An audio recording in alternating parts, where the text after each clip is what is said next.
Are you having problems with your 50cc? Is it slowing down over time? Is it hard to start, or will it not start at all? This tutorial is about doing the valve clearances. 90% of the time, this is the issue you're having.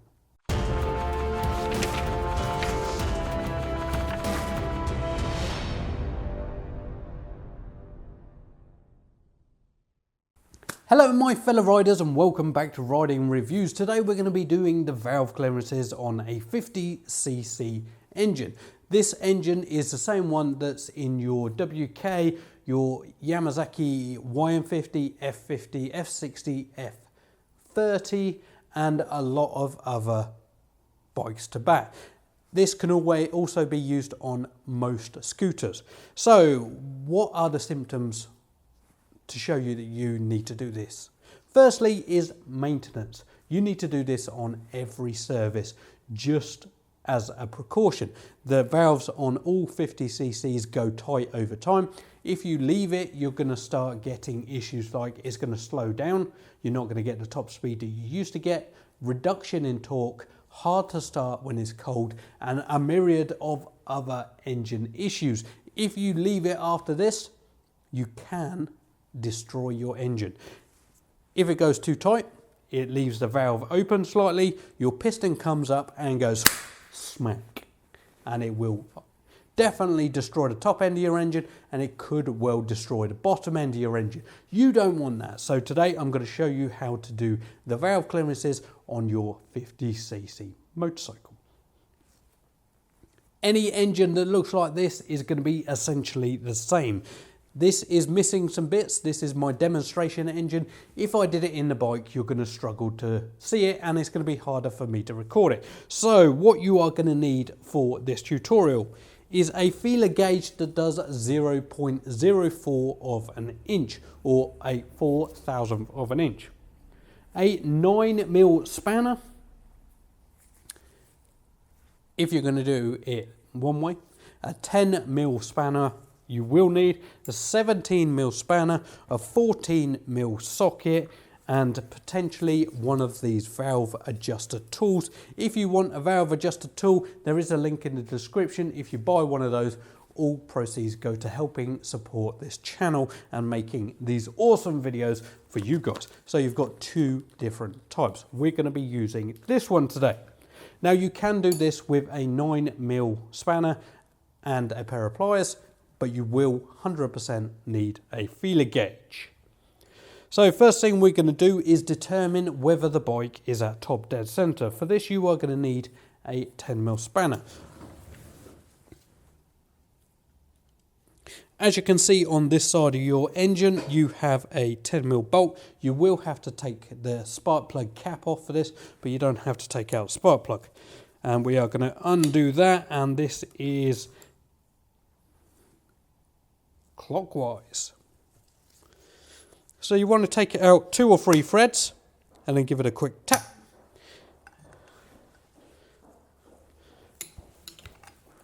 And what we're trying to do here is release this cap. So take this plate off and it will reveal the top of the cam chain and the cam pulley.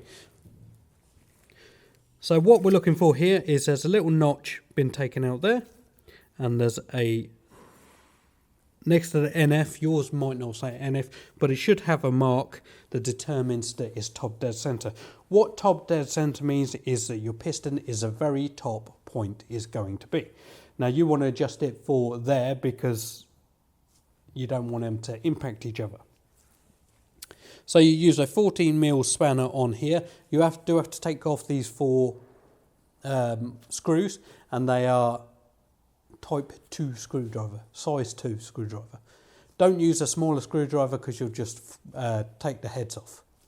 So use the proper size screwdriver to get that off, and then use a 14mm socket or T-bar or something to adjust the engine. Now you want to adjust it all the way around, so I'm going to do this. There's a little bit of compression there.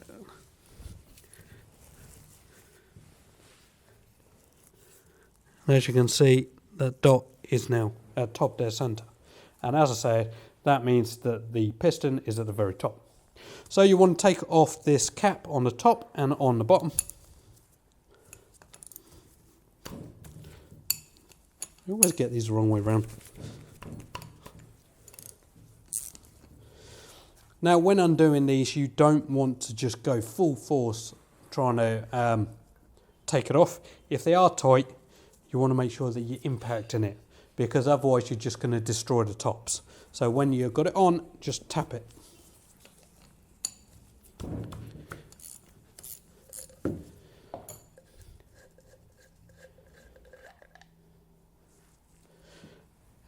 And you're going to reveal this. This is the valve arm, or tappet, or whatever you want to call it.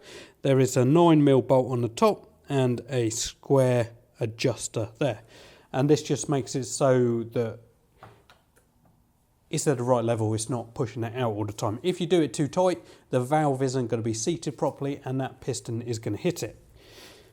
Now you want to get your feeler gauge at 4, so that is, I'll show you on this one, 0.04, and that's 4,000th of an inch. Get your tool, so it's a 9mm spanner with the square headed adjuster. So put that on, undo that 9mm bolt. You've got to go clockwise, undo the square adjuster, which is there. And what you're looking to do is get your feeler gauge in between those two. So hopefully you can see that. And as you can see, it's real easy to go in and out. You don't want it to be really easy. You want it to be just about biting. So you adjust it with your fingers until it's just about biting. Put on your 9mm spanner and tighten it up.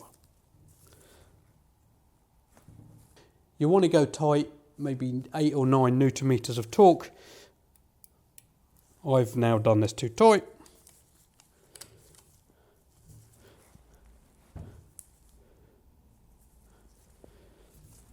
And what you're looking to do is be able to pull this feeler gauge out with a little bit of force. Now, if you don't have a feeler gauge, you can adjust it. I wouldn't recommend it without experience, but if you look, when I test it, if it moves side to side, so if it moves side to side, that's fine, but it's when you can lift it up and down. If you can feel it going up and down, it's too loose, but you should be able to go side to side. Now, this is going to be more fiddly for you, but there you go. It's something that's got to be done.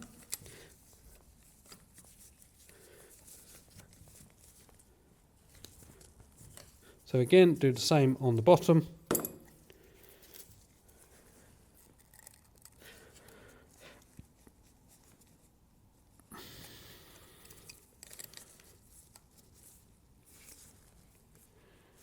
Hold the adjuster tool steady, tighten up the bolt, and then just pull out, and then just check that. If you do it a little bit loose, it's not that much of an issue, it's just going to make your engine noisy. If you do it too tight, it's more of an issue, because if that valve is sticking out just a little bit, the piston can hit it, and it doesn't take a lot to knock out your whole engine. Worst case scenario, you're going to damage your piston, you're going to damage your valves, you're going to damage your head. That's the best case scenario. Worst case scenario, you're going to bang the small end, the bearings are all going to go out at the bottom, and the engine's going to be toast. Generally with these engines, if somebody does do something to the top of the engine, blow a valve or blow the top of the piston or anything like that, it's just cheaper to change the whole thing. There's no point in worrying about barrels and pistons, because majority of the time, because of how small everything is, you're going to destroy the bottom end anyway. So stick the caps back on. It doesn't matter if they go on the same location as they were before. Top, bottom, bottom, top, doesn't make any difference, they're the same. Just make sure that you have this rubber grommet that's around there.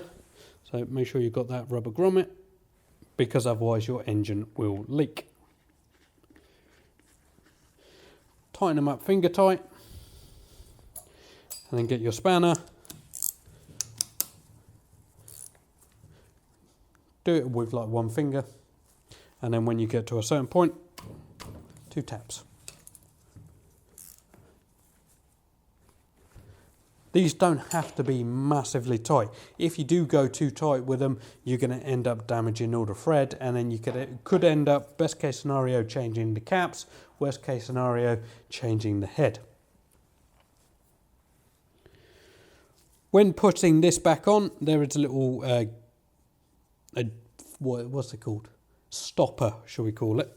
And that locates in between them two. So put that in, and the best way to test if it's in the right place is turn it. If you can turn it a little bit, that means it's in the right place, like so. If you can turn it loads, it means it's in the wrong place. So it's only supposed to go like 4 or 5 degrees. Put the 10mm bolt back in.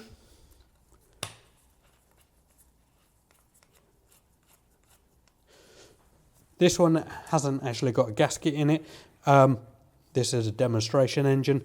If you do damage your gasket taking it out, you can either use an instant gasket in there or buy a gasket. If you don't put a gasket on, chances are about 50-50 it's going to leak oil.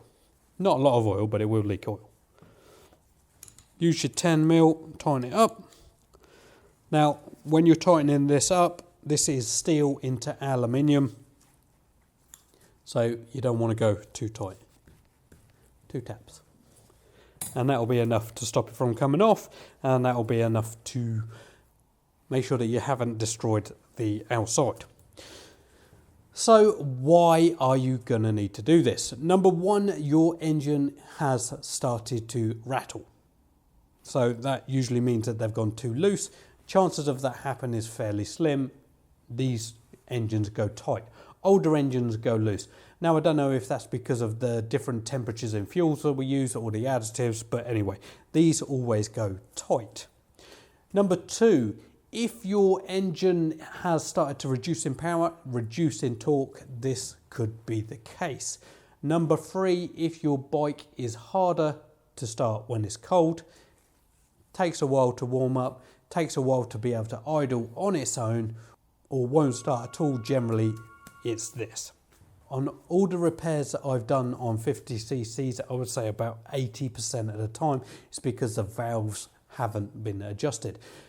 I've had bikes that show that they've got 0 compression or really low compression, no chance of running, you adjust the valves and it can bring them back to life. So do your valves, do your oil changes, make sure your bike lasts as long as it can. Also, if you don't do the valves at all from get-go, so from 0 miles, your bike will probably last about 2,000 miles.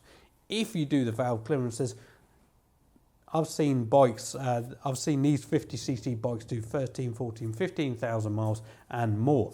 The most I've ever seen was about 17,500 miles, and then the guy stopped bringing it in for service. So, yeah. Hopefully this video has helped you out, and hopefully it's sorted out the problem that you're having with your motorcycle. If it has, hit that like button and comment below and say, yippee. If you do have any questions, also comment below and I answer every single one. But as always, ride safe.